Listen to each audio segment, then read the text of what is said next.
दोस्तों नमस्कार, मैं अजय पांडे आज फिर से आप सभी का स्वागत करता हूं आपके अपने YouTube channel A to Z stories में।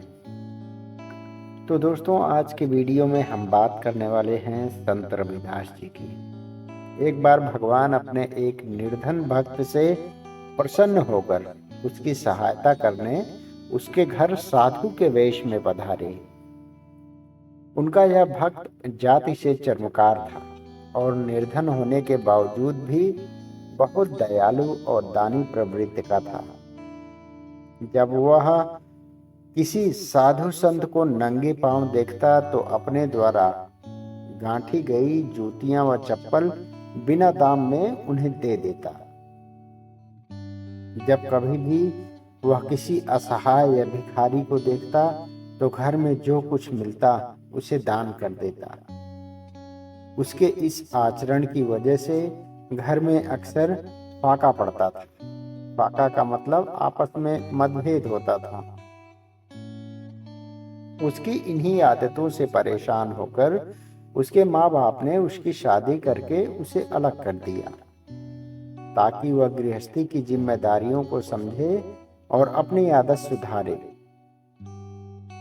लेकिन इसका उस पर कोई असर नहीं हुआ। वह पहले की तरह ही लोगों की सेवा करता रहा। भक्त की पत्नी भी उसे पूरा सहयोग देती थी। मतलब जो चर्मकार था, जो उसने नई शादी किया, उसकी पत्नी भी उसे पूरा सहयोग देती थी उसको दान धर्म करने में।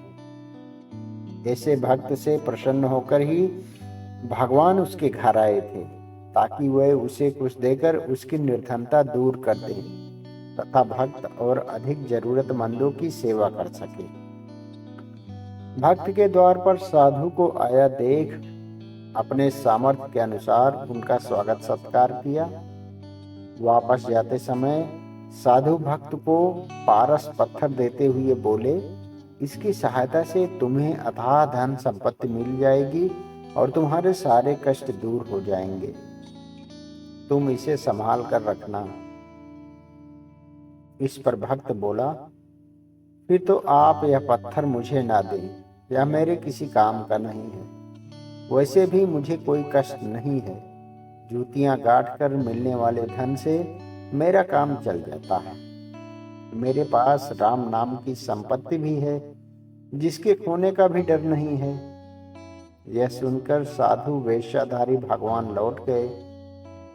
इसके बाद भक्त की सहायता करने की कोशिशों में असफल रहने पर भगवान एक दिन उसके सपने में आए और बोले, प्रिय भक्त, हमें पता है कि तुम लोभी नहीं हो, तुम कर्म में विश्वास रखते हो। जब तुम अपना कर्म कर रहे हो तो हमें भी अपना कर्म करने दो। इसीलिए जो कुछ हम दें उसे सहर्ष स्वीकार करो।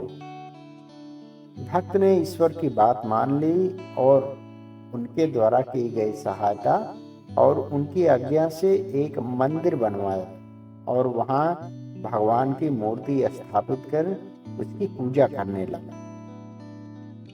एक चर्मकार द्वारा भगवान की पूजा किया जाना उस समय के पंडितों को सहन नहीं हुआ। उन्होंने राजा से इसकी शिकायत कर दी। राजा ने भक्त को बुलाकर जब उससे पूछा तो वह बोला, मुझे तो स्वयं भगवान ने ऐसा करने को कहा था। वैसे भी भगवान को भक्ति प्यारी होती है, जाति नहीं। उनकी नजर में कोई छोटा बड़ा नहीं है, सब बराबर हैं। राजा बोला, क्या तुम यह साबित करके दिखा सकते हो? भक्त बोला, क्यों नहीं। मेरे मंदिर में विराजित भगवान की मूर्ति उठकर जिस किसी के भी समीप आ जाए वही सच्चे अर्थों में उनकी पूजा का अधिकारी है। राजा तैयार हो गया। पहले पंडितों ने प्रयास किए लेकिन मूर्ति उनमें से किसी के पास नहीं आई। तब भक्त की बारी आई तो उसने एक पद पढ़ा, देवाधिदेव आयो तुम शरणा, कृपा कीजिए जान अपना जना। इस पद के पूरा होते ही मूर्ति भक्त की गोद में आ गई यह देखकर सभी को आश्चर्य हुआ। राजा और रानी ने उसे तुरंत अपना गुरु मना लिया। इस भक्त का नाम था रविदास। जी हाँ, वही जिन्हें हम संत रविदास जी या संत रैदास जी के नाम से जानते हैं, जिनकी महिमा सुनकर संत पीपा जी और मीराबाई जी भी उनसे मिलने गए थे। यहाँ तक कि श्री गुरु नानक देव और श्री कबीर साहिब जी भी उनसे मिलने आए थे। उनके द्वारा रचित पदों में से 39 को श्री गुरु ग्रंथ साहिब में भी शामिल किया गया है। लेकिन सबसे महत्वपूर्ण बात यह है कि इनके सबके बाद भी संत रविदास जी जीवन भर चमड़े से जूते गांठने का काम करते रहे, क्योंकि वे किसी भी काम को छोटा नहीं मानते थे। जिस काम से किसी के परिवार का भरण पोषण हो, वह काम छोटा कैसे हो सकता है। तो दोस्तों, ऐसे ही और अच्छी पोस्ट पढ़ने और सुनने के लिए हमारे channel A to Z stories को लाइक, शेयर और सब्सक्राइब करना ना भूलें। आप सभी का दिन शुभ हो। मिलेंगे एक नई वीडियो में एक नई रोचक जानकारी के साथ। तब तक के लिए जय श्री राम, जय हिंद।